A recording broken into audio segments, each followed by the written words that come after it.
Para sa Hatol ng Bayan 2016, nangunguna pa rin si Davao City Mayor Rodrigo Duterte sa pinakabagong Presidential Preference Survey ng Pulse Asia.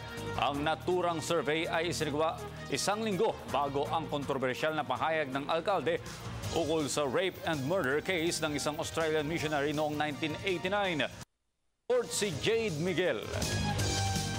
Muling nanguna sa isang presidential survey ng Pulse Asia na inilabas nitong Martes si Davao Mayor Rodrigo Duterte.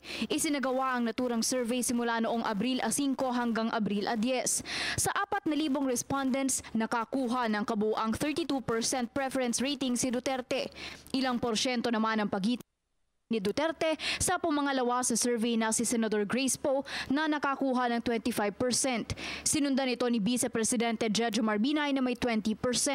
Pang-apat naman ang pambato ng Partido Liberal na si Mar Rojas na nakakuha ng 18% preference rating, habang panghuli pa rin si Senador Miriam Defensor Santiago na nakakuha lamang ng 1%.